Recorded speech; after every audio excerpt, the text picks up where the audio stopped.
我国2023年10大贸易伙伴，7个贸易额出现下降，3个同比增长。我国2023年的进出口总额41.76万亿元。根据公布的数据，我国10大贸易伙伴中，只有3个实现贸易额同比增长，其余7个出现下降。我国与3国实现进出口正增长。首先是俄罗斯，2022年中俄贸易额达到1902.7亿美元。当时中俄表示，两国贸易额在24年有望突破2000亿美元，现在已经提前实现目标。2023年中俄贸易额达到了2401.1亿美元，同比增长26.3%，创下新纪录。俄罗斯超过越南，成为我国第4大贸易伙伴。数据显示，中国对俄出口约1109.7亿美元，同比增长46.9%。从俄罗斯进口1291.4亿美元，同比增长12.7%。俄乌冲突以来，两国贸易额就不断增长。我国对俄出口集中在汽车、日常用品、智能手机等电子产品、工业和特种设备等，而俄罗斯进口商品则集中于能源矿产、木材、海产等方面。其次是澳大利亚，根据数据显示，该国是我国第6大贸易国，两国贸易额达到2291.96亿美元，同比增长4.1%。中国与澳大利亚的贸易关系在近几年走得有些曲折。2023年8月，我国取消了对澳大利亚大麦的高额关税，再度成为其第2大大麦进口国。在8月至11月间，中国进口商自澳大利亚获得约20批总量超过100吨的谷物。第3个与中国贸易实现正增长的是巴西，两国实现1815.29亿美元的贸易额，同比增长6.1%。2023年，巴西对华出口1057.5亿美元，我国成为巴西外贸史上第1个出口额超1000亿美元的贸易伙伴国。巴西实现贸易顺差约988亿美元，同比增长60.6%。这主要得益于大宗商品出口的活跃，其中对华顺差超过50%。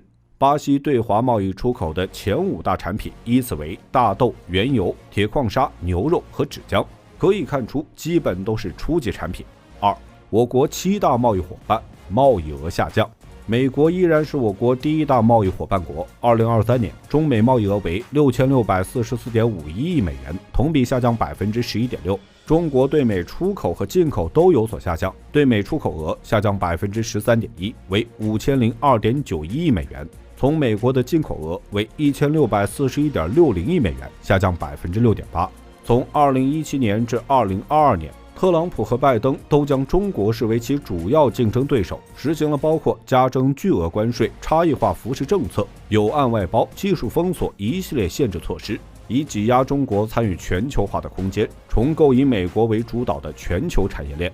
数据显示，我国第2大贸易国是日本。2023年中日贸易额为3179.99亿美元，同比下降10.7%。2020至2022年，中日贸易额一直呈上升趋势，但是2023年中美关系依旧紧张。日本作为美国盟友，对中国高科技产品贸易进行限制。8月又启动核污染水排海，我国为此停止进口日本水产。这些因素都导致2023年中日贸易的降温。2023年，我国与韩国之间的贸易总额为3107.37亿美元，同比增长为-13.5%。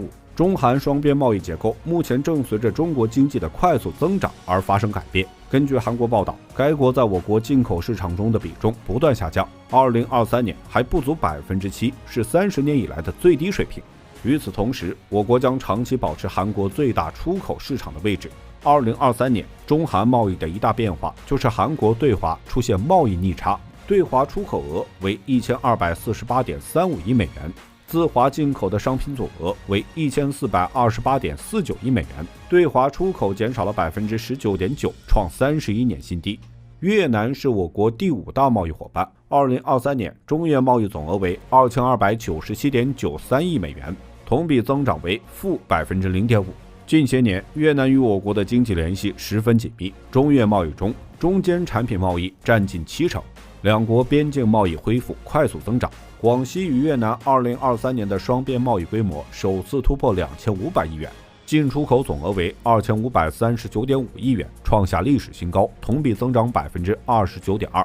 德国是我国第7大贸易伙伴。2023年，中德贸易总额为2067.85亿美元，下降8.7%。疫情以后，德国经济发生了很大变化，尤其是俄乌冲突导致欧洲能源紧缺，德国经济因此大受打击。居民生活上成本上升，国家经济陷入衰退，因此中国对德出口和进口都有所下降。我国第8大贸易伙伴国是马来西亚。2023年，两国贸易总额为1902.44亿美元，同比增长为负5.2%。中马建交已经50年，两国之间的合作日益密切。我国已经连续15年成为马来西亚最大的贸易伙伴，也是该国最大的进口来源地，占马进口总额的21.3%。印尼是我国第10大贸易伙伴。2023年，两国贸易总额为1394.16亿美元，下降5.9%。中国连续10年成为印尼最大的贸易伙伴国，也是该国第2大投资来源国。2024开年，两国又有了新的合作。1月31号，中车青岛四方机车车辆股份有限公司与印尼通勤列车公司签署了通勤电动车组供货合同，这是我国首次向印尼出口通勤电动车组。